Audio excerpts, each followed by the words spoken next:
Mortgage sold to a company that wants to charge me $14.95 to pay my bill online. So I send them a check every week for a fourth of the amount instead.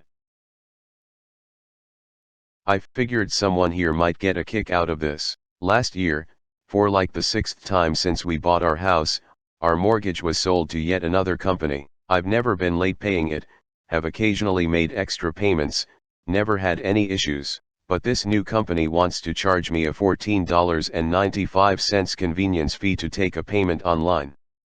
This is absolutely stupid. I can make a payment over the phone and pay another fee, or I can mail a check/money order for no fee. Also, I can set up auto pay, giving them access to my bank account, but that's a hard no from me. So, I went online and my bank has a neat bill pay service where you can set it to repeat weekly, monthly, etc. Took the monthly payment, rounded it up a bit, then set my bank to cut them a check every week for a bit over 1/4 the amount. Doesn't cost me a dime. I don't even pay postage.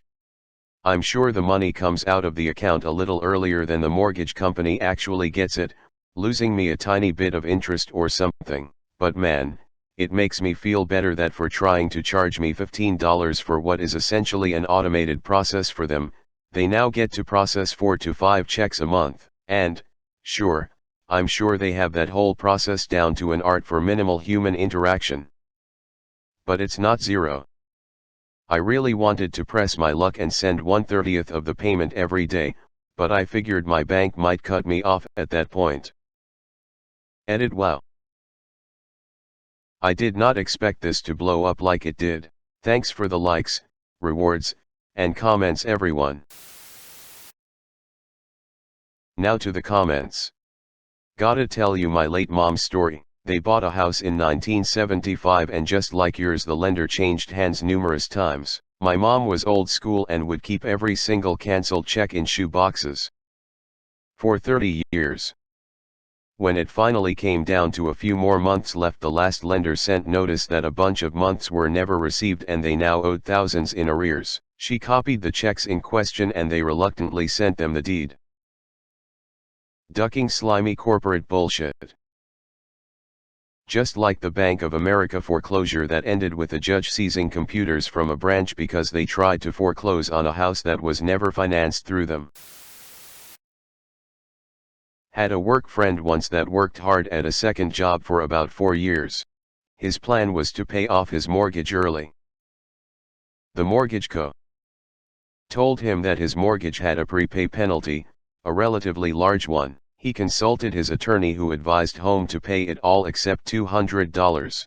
Then he advised him to pay it monthly by check for about 54 cents. After about a year, the bean counters at the mortgage co. told the customer service person to call my friend and make him a slightly lower penalty offer to pay the rest. I'm thinking it was about $200 plus the balance. He declined, then strung them along for another year. Same thing, they called to offer him only a $150 penalty, plus the balance. He declined again, went about his business and was still paying them 54 cents a month. Midway through the third, they caved.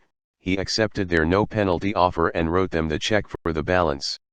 He sent it via US mail with signature of receipt returned to him. He loves telling that story and, in the end, he didn't pay them a cent of their silly prepayment penalty.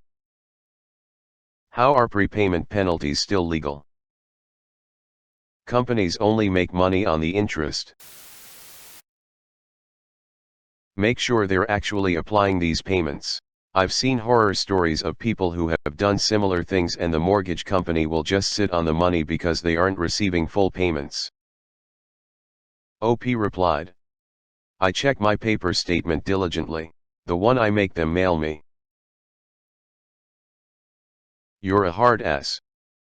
I am taking notes. Convenience fees make me rage hardcore. You mean to tell me that as a reward for paying my bills on time, I'm being charged extra for the privilege of making the payment in the easiest way for both parties? Choke on a Popeyes biscuit. Our HOA just changed management companies due in part to this shit. Several of us complained about a $24 convenience fee unless you paid your dues 7 business days in advance, when the fee was only $7. Or you could mail in a check for the cost of the stamp and they would sit on it for 2 weeks before cashing it. Why are HOAs legal in the States? It really bugs me that this kind of thing can happen with mortgages. Like, you sign up with your bank, and agree to their terms, and then they sell it to someone else who changes the payment rules. This is one of many reasons I got my mortgage from a local credit union.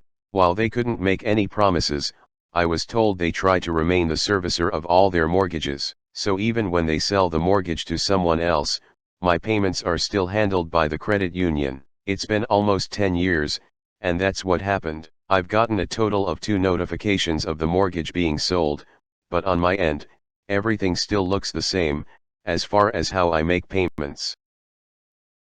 Are mortgages treated differently than regular personal loans you can get via a bank, or can all kinds of loans get sold to different actors?